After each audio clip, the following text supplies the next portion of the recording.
Wilson. In this video module, I'm going to talk to you about defining your niche. This is one of the most important concepts for starting a business and taking a business that's surviving to really thriving and producing a lot of profits for you. I'm here at Independencia Plaza in Madrid, Spain, with a loud truck going by me right now, so I apologize for that. They'll be gone soon. I'm in the middle of a park.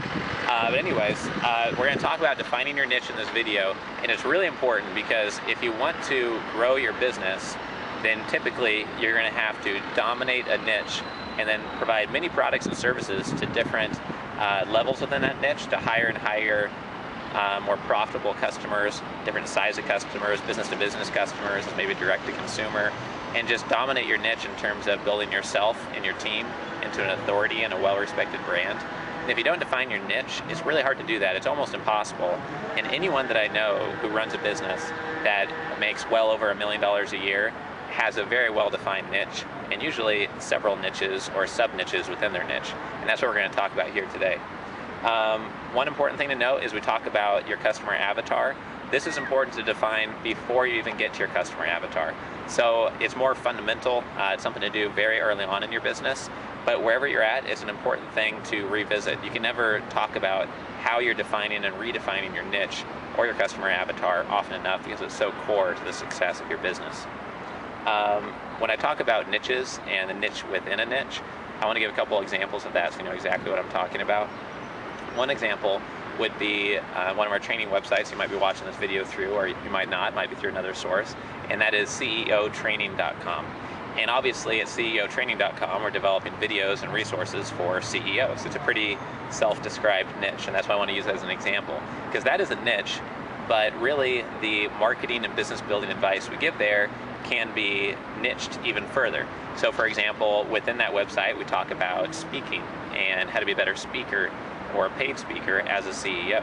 So paid speaking training or speaker training for CEOs is a niche within a niche. Or copywriting, let's say, or storytelling training or productivity training for CEOs are niches within the niche of CEO training.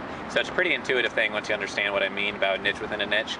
But using that example, I hope it helps you break down your business niche and figure out how you could work with people more easily.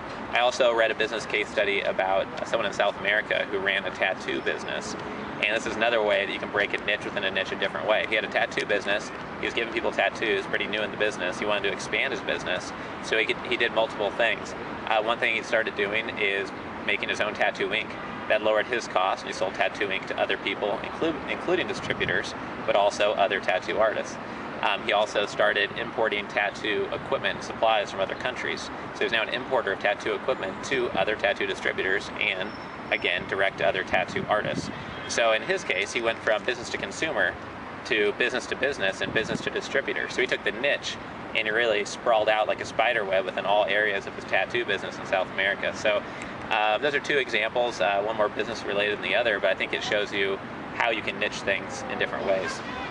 Some help in defining your niche. If you don't know yet what your niche really is, you haven't defined it, review emails from people. Who are your most satisfied customers, your most loyal customers, the customers that come back over and over again. Also look at your search traffic. Where are you getting a lot of people coming back to your website?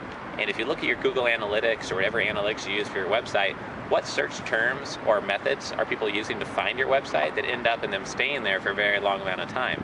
When they read one type of article, are they then viewing 8 more pages on your website or staying for 8 minutes versus the average 1 minute or 2 minutes on your website? That can give you a good lead in to like where a hot area in your niche is. Another tip is to look for feedback. Send an email to people that says, literally, their first name in the subject line, "I need your help." Send that to people and say, what else can we provide to you? What challenges do you have? What solutions are you looking for? What training are you in need of? Ask them 4 or 5 questions like that and reward them with an audio bonus, a download video bonus, or something like that. And most people will gladly help you, even if you're not rewarding them with anything.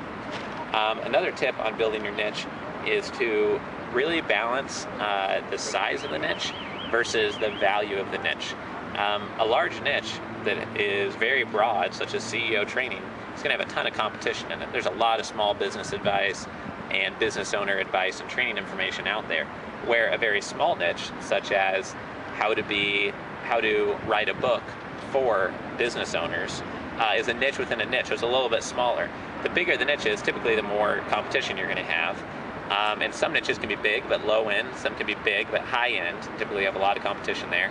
Some niches are small but very high end. So in my experience, small to medium sized niches that are very high end are going to be your most profitable areas to work in.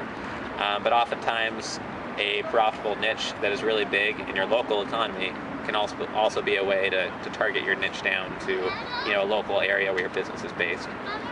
So the last tip I want to give is that I think it was Seth Godin coined this phrase or this saying that people ask what type of business would you like to start, or where is the best place to start a business, and the saying goes that opening a restaurant in front of a hungry crowd or finding a hungry crowd in whatever niche you're in is where you want to be.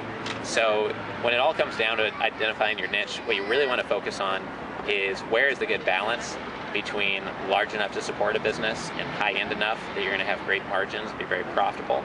But then also, where is the starving crowd? Where is there a need that needs to be served even better? Where can you really leverage your experience, the DNA of your company, and your passion to really deliver something great to a hungry crowd of people? So I hope that this short video on defining your niche is very helpful.